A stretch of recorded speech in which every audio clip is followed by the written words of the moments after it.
नमस्कार दोस्तों, राधे राधे, जय माता की। तो स्वागत है आपका अपने चैनल धार्मिक उपाय में। तो आज की वीडियो में मैं आपको सुनाने जा रही हूँ दशरथ कृत शनि स्तोत्र का पाठ। इस पाठ को करने से शनि की जो भी पीड़ा होती है वो समाप्त हो जाती है। जैसे कि आपके ऊपर 7.5 चल रही हो, शनि की अड़ैया चल रही हो, या फिर कुंडली में शनि दोष हो, किसी भी प्रकार की जो शनि ग्रह से संबंधित पीड़ा होती है वो समाप्त हो जाती है। और शनि उस व्यक्ति को किसी भी प्रकार की पीड़ा नहीं देते हैं। जो भी व्यक्ति इस शनि स्तोत्र का पाठ सुनता है या पढ़ता है उसको शनि देव की कृपा प्राप्त होती है। तो इससे पहले कि मैं पाठ आरंभ करूं, आपसे रिक्वेस्ट है कि यदि आपने मेरे चैनल को सब्सक्राइब नहीं किया है तो चैनल को सब्सक्राइब कर लेना, और यदि वीडियो अच्छा लगे तो वीडियो को लाइक कर देना और आगे शेयर भी कर देना। तो चलिए अब शुरू करते हैं शनि स्तोत्र का पाठ, वो भी शुद्ध एवं सरल हिंदी में। तो देखिए, दशरथ जी ने कहा, कृष्ण एवं नील वर्ण वाले एवं शिवरूपधारी आपको नमस्कार है। स्वरूप शरीर वाले, स्थूल रोमों वाले तुम्हें नमस्कार है। सदा भूखे तथा अतृप्त रहने वाले तुमको नमस्कार है। दीर्घ, शुष्क, काल दृष्टि, कीट रक्षक, दुर्भिक्षकारक, घोर, रौद्र, भीषण, खप्परधारी, मंदगति, सूर्यपुत्र, प्राणियों को भय देने वाले तथा अधो दृष्टि वाले आपको नमस्कार है। प्रलय कारक, तपस्या से जिसने शरीर को जला दिया है, सदा तपस्या में लगे रहने वाले, दिव्य दृष्टि वाले और कश्यप के पुत्र सूर्य उसके पुत्र को नमस्कार है। आप प्रसन्न होने पर राज्य देते हैं और रुष्ट होने पर सभी संपत्तियों का विनाश कर देते हैं।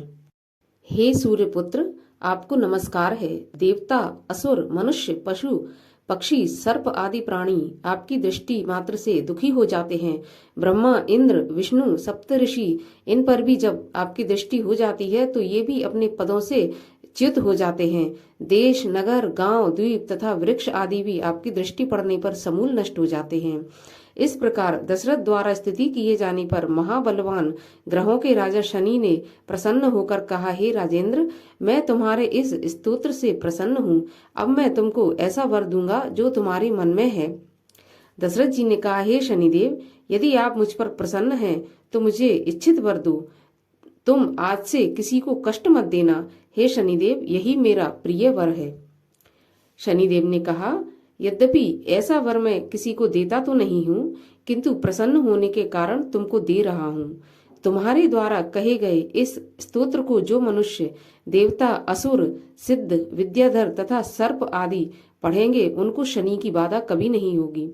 जिनके जन्म काल में, गोचर में, महादशा में या अंतरदशा में अथवा लग्न, द्वितीय, चतुर्थ, अष्टम, द्वादश स्थान में शनि हो, वे पवित्र होकर यदि प्रातः, मध्याह्न और सायंकाल में इस स्तोत्र को ध्यान पूर्वक पढ़ेंगे उनको निश्चित ही मेरी पीड़ा नहीं सताएगी।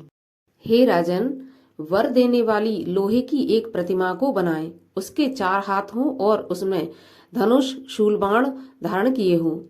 उसके बाद 10,000 जप करें। इसका दशांश काले तिल, शमीपत्र, घी, नीलकमल, खीर, चीनी मिलाकर होम करें। तत्पश्चात घी और दूध से बने पदार्थों से ब्राह्मणों को भोजन कराएं। उक्त शनि की लोह मूर्ति को तिल के तेल में या तिलों के ढेर में रखकर विधि पूर्वक मंत्रों के द्वारा पूजन करें। कुमकुम आदि चढ़ाएं। नीली, काली तुलसी, शमी पत्र आदि मेरी प्रसन्नता के लिए अर्पित करें। काला वस्त्र, बैल, दूध देने वाली गाय, इनको दान में दें। इस प्रकार हे राजन, मेरे द्वार पर जो विशेष पूजा मंत्रोद्धार पूर्वक इस स्तोत्र को करता है और पूजा करके इस स्तोत्र का हाथ जोड़कर पाठ करता है, उसको किसी प्रकार की मैं पीड़ा नहीं होने दूंगा, अपितु मैं अन्य ग्रहों की पीड़ा भी नहीं होने दूंगा तथा अन्य ग्रहों की पीड़ा से भी उसकी रक्षा करूंगा। इस प्रकार करने से संपूर्ण जगत पीड़ा से मुक्त हो जाता है। इस प्रकार शनि से 2 वर प्राप्त कर राजा दशरथ अपने को धन्य समझकर और शनिदेव को प्रणाम कर उनसे अनुमति पाकर रथ पे चढ़कर अपने राज्य में आकर सफल मनोरथ हुए। सभी प्रकार की सिद्धि को प्राप्त कर राजा सदा विजयी हुए। कोणस्थ, पिंगल, विभ्रू, कृष्ण, रौद्रांतक, यम, सौर्य, शनिश्चर, मंदह, पिप्पलाश संस्थिता, इन 10 नामों को पीपल वृक्ष के समीप जो जपेगा उसको शनि का कष्ट कभी नहीं होगा। अल्प मृत्यु के नाश के लिए और दुखों को दूर करने के लिए तिल के तेल से स्नान कराएं। धान्य, उड़द, लोहा, स्वर्ण इनका दान करें। इस शनि स्तोत्र का स्वयं पाठ करें या ब्राह्मण द्वारा इस स्तोत्र को सावधान होकर सुने। ऐसा करने से सब जगह विजय, अर्थ, काम, आरोग्य और सुख की प्राप्ति होती है। इस प्रकार से शनि स्तोत्र यहाँ पर पूर्ण होता है। बोलिए शनि महाराज की जय।